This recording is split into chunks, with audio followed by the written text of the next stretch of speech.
Halo teman-teman, salam sehat selalu, tetap semangat. Bagi Anda yang sedang bekerja juga selamat beraktivitas.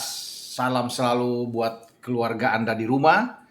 Kembali dengan Papi Ropan atau Bung Ropan, kita akan coba untuk mereview hasil pertandingan yang dimainkan pada Selasa dini hari di Liga Premier Inggris. Tottenham Hotspur berpesta gol. Di kandang mereka, pasukan Antonio Conte ini menenggelamkan tamunya Everton dengan tidak tanggung-tanggung. 5-0 clean sheet. Ini hasil yang di luar dugaan saya sebenarnya. Kalau menang saya berpikir bahwa pasti Spurs bisa menang. Paling tidak dengan 2-0 atau 2-1 atau 3-1. Tapi 5-0 memang mengejutkan. Namun kalau melihat dari mereka bermain di lapangan, wajar. Bahkan bisa 7 gol. Mereka bisa menang melawan Everton. Karena ada 7 on target di sana. Dari upaya 12 sampai 14 tembakan yang mereka lakukan. Dengan penguasaan bola 54% sepanjang laga. 7 gol itu wajar mereka dapatkan. Namun hanya 5 gol. 2 on target mereka bisa dimentahkan oleh penjaga gawang Everton. Jordan Pickford. Zone dan juga bagaimana tembakan dari Matt Doherty dari sisi kanan. Memang permainan dari Everton tidak jalan. Dengan perubahan skema permainan yang saya lihat, ini yang bikin mereka sulit untuk bisa mendapatkan satu on target pun tidak bisa. Bahkan sepanjang laga itu mereka hanya 6 kali menembak. Sangat kecil. Ini akibat dari ada perubahan sistem permainan yang ditampilkan oleh Lampard. Biasanya mereka akan bermain itu dengan 4-4-2, meninggalkan 2 striker memang di depan, Calvert-Lewin dan Richarlison. Ini selalu ditampilkan oleh Lampard.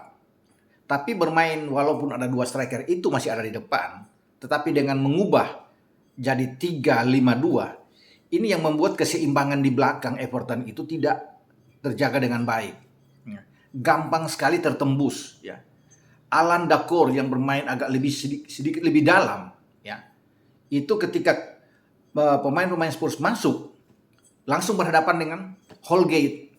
Karena dengan struktur 3 pemain back yang ditampilkan Lampard, itu Seamus Coleman di kanan dan Holgate agak di tengah berdiri di depan Pickford. Nah, Michael Keane itu agak melebar ke kiri. Nah, ini yang tidak seimbang. Biasanya kalau bermain dengan 4 back ini terlihat Everton itu lebih kokoh. Karena Holgate dan Kane itu akan bersatu sebagai 2 center back. Dengan John Joe Kelly akan ditarik ke kiri, kemudian ada Seamus Coleman. Ini yang sebenarnya baik. Tetapi mungkin pemikiran dari Lampard itu ketika mereka datang ke London untuk bertamu di markas Spurs, dengan menumpuk 5 gelandang, ini mereka mampu untuk bisa membendung kekuatan dari pasukan Antonio Conte. Karena Conte itu bermain dengan 3-4-2-1. Bagi Spurs dengan 3 back ini mereka kuat memang. Karena mereka sudah dibiasakan oleh Conte. Dan Conte itu selalu cocok bermain dengan 3 back. Baik ketika dia ada di Chelsea, kemudian dia di Inter. Pada musim yang lalu bersama dengan Inter, ini sukses. Dan ini menjadi gaya karakter dari seorang Antonio Conte. Karena di Inter itu tetap dengan Bastoni, De Vrij, Skriniar, ini kuat ketika Conte menangani Inter dan menjadi Scudetto pada musim lalu dengan Samir Handanovic di bawah Mistar. Sama juga ketika di Chelsea, dia melakukan hal yang sama dengan 3-4-3-nya yang populer. Dia kembali ke Spurs dengan gaya ini, menempatkan Eric Dyer di depan Hugo Lloris. Ini bagus dengan Christian Romero dan juga dengan Ben Davies. Dia menempatkan 4 gelandang ini. Ini yang coba dilakukan oleh Lampard untuk bisa bertarung dengan 4 karena dianggap ini kuat di samping untuk menjaga kecepatan dari zone di depan Karena ada 2 gelandang yang menjadi poros tengah yang sangat kuat bagi Spurs. Itu dimainkan oleh Bentancur dan Højbjerg. Nah, ini 2 gelandang yang kuat dalam bertahan dan kuat dalam menyerang. Dengan Doherty di kanan dan Sessegnon bermain di kiri. Tetap striker ditempati oleh Harry Kane dan Kulusevski agak bergerak ke kanan. Nah, kita kembali dengan apa yang dimainkan oleh Lampard. Ini yang menyulitkan mereka dengan 5 gelandang. Karena itu tidak jalan dengan benar.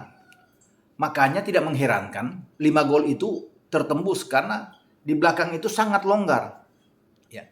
Gampang sekali pemain-pemain Spurs itu melancarkan serangan ketika Spurs mengendalikan permainan. Tidak kuat ya bagi Dacourt dan Alan untuk bisa menjaga keseimbangan ini, untuk bisa masuk ke belakang di saat mereka lepas. Ya. Dan kelihatan sekali Doherty itu banyak membantu bersama Sessegnon dari dua flank. Dan ini menjadi pelajaran penting saya pikir bagi Lampard untuk tidak lagi bermain-main dengan 3 back. Karena mereka sekali lagi tidak kuat bermain dengan posisi ini. Mereka itu lebih kuat dengan 4. Ini yang mereka lakukan ketika di Goodison Park walaupun kalah lawan City dengan hanya 1-0. Susah payah sebelum Foden bisa mencuri gol dengan kesalahan yang dibuat Michael Keane saat itu dengan 1-0. Nah mereka terlihat sangat tangguh, memberikan perlawanan yang gigih terhadap Manchester City. Tetapi ketika diubah, mereka tidak mendapatkan hasil apapun. 6 tembakan tanpa on target, ya, dengan hanya 45% penguasaan bola. Ini sangat disayangkan. Padahal Everton ini harus bisa memenangkan pertandingan. Paling tidak mencuri 1 poin lah.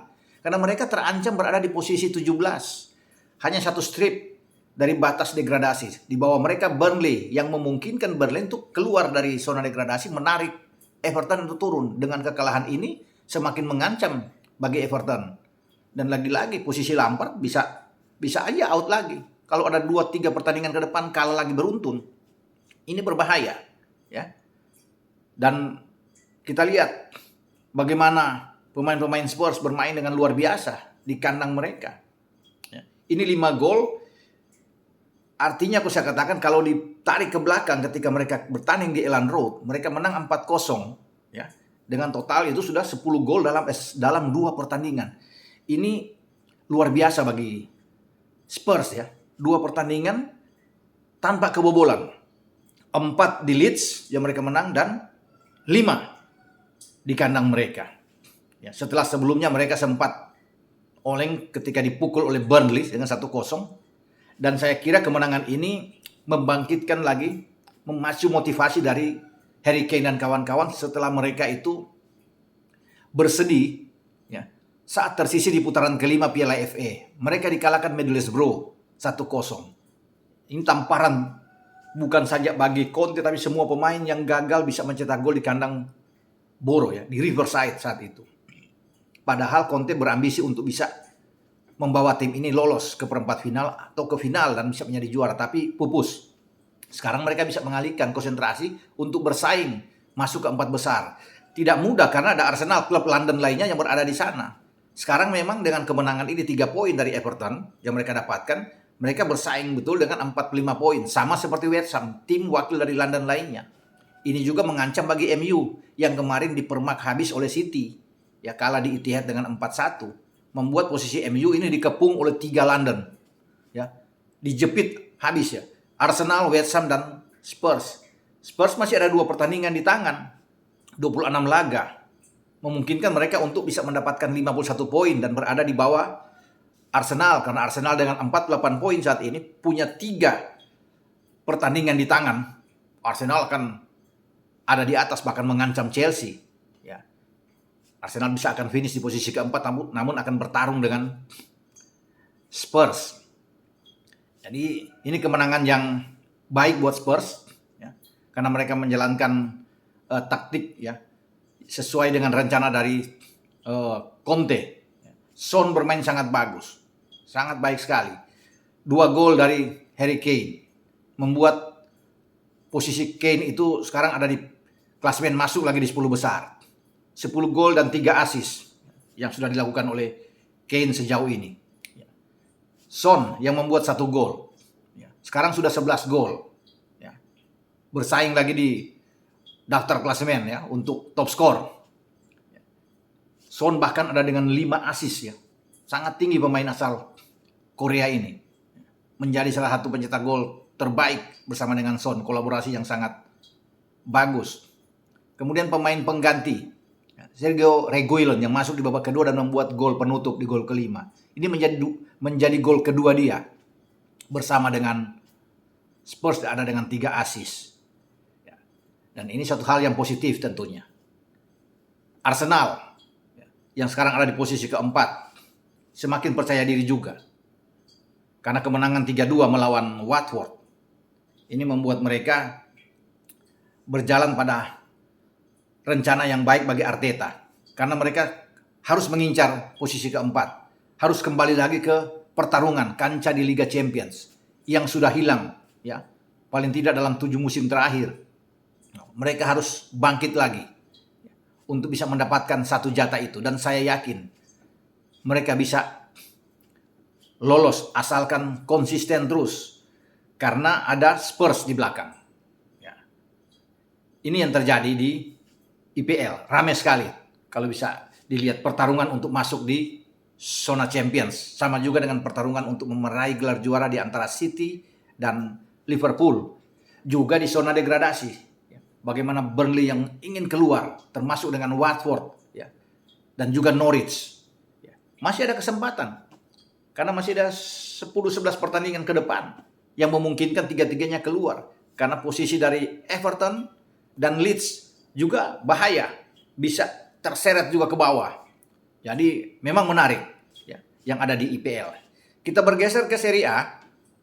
Kita sudah tahu bersama bahwa Napoli tumbang di kandang sendiri dan Milan mendapatkan 3 poin krusial mereka untuk menempatkan sekarang mereka sebagai kapolista atau pimpinan klasemen sementara di Serie A. 60 poin, unggul 2 poin di atas rival sekotanya. Juara bertahan Inter Milan. Ini bagus bagi pasukan Pioli. Gol sematawayang dari Oliver Giroud ini menempatkan mereka sekarang dalam track yang benar.